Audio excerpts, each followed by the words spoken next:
Hello दोस्तों, welcome back to our channel. नमस्ते। आज हम बात करेंगे कि कैसे आप अपने पैसे को सही तरीके से इन्वेस्ट करके उनका सही इस्तेमाल कर सकते हैं।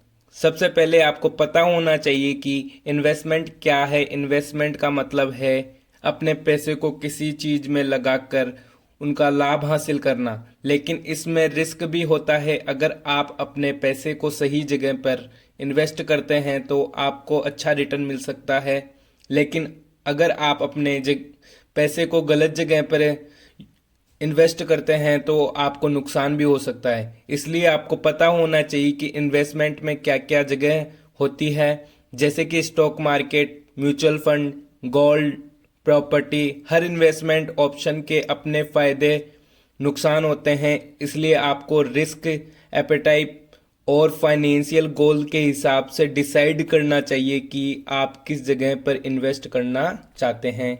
अब बात करते हैं कि कैसे आप अपने इन्वेस्टमेंट के लिए तैयार हो सकते हैं।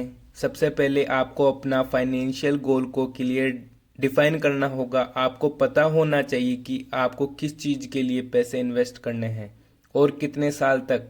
इसके बाद आपको अपने रिस्क टॉलरेंस लेवल को भी डिटरमाइन करना होगा। आपको पता होना चाहिए कि आप कितना रिस्क ले सकते हैं अपने इन्वेस्टमेंट में। दूसरा इम्पोर्टेंट पॉइंट है कि आपको अपने इन्वेस्टमेंट के लिए एक प्लान बनाना होगा। आपको पता होना चाहिए कि आप किस तरह से अपने पैसे को इन्वेस्ट करेंगे और किस तरह से उनको मॉनिटर करेंगे। इसके लिए आपको अपने फाइनेंशियल एडवाइजर या इन्वेस्टमेंट एक्सपर्ट से बात करनी होगी। अगर आप स्टॉक मार्केट में इन्वेस्टमेंट करना चाहते हैं तो आपको कंपनी के फाइनेंशियल स्टेटमेंट और परफॉर्मेंस को एनालाइज करना होगा। इसके लिए आपको फंडामेंटल और टेक्निकल एनालिसिस की नॉलेज भी लेनी होगी। म्यूचुअल फंड में इन्वेस्ट करने के लिए आपको कुछ फैक्टर्स जैसे कि फंड की परफॉर्मेंस, एक्सपेंस रेशियो और फंड मैनेजर की एक्सपीरियंस को भी कंसीडर करना होगा।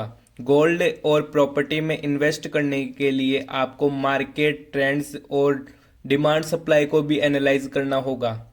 तो ये थे कुछ पॉइंट्स जो आपको इन्वेस्टमेंट के बारे में जानकारी देते हैं। इसके अलावा आपको पता होना चाहिए कि इन्वेस्टमेंट में पेशेंस एंड डिसिप्लिन बहुत इंपॉर्टेंट होता है। आपको अपने इन्वेस्टमेंट पर रेगुलर मॉनिटरिंग करना चाहिए, लेकिन उनको जल्दी में से करने से बचें। उम्मीद है कि यह वीडियो आपको इन्वेस्टमेंट के बारे में कुछ जानकारी दे पाई होगी। अगर आपको कोई भी डाउट है तो अपने फाइनेंशियल एडवाइजर से बात जरूर करें। धन्यवाद। इसी प्रकार की फाइनेंशियल नॉलेज जानने के लिए बापो फाइनेंस के साथ में बने रहें, जुड़े रहें।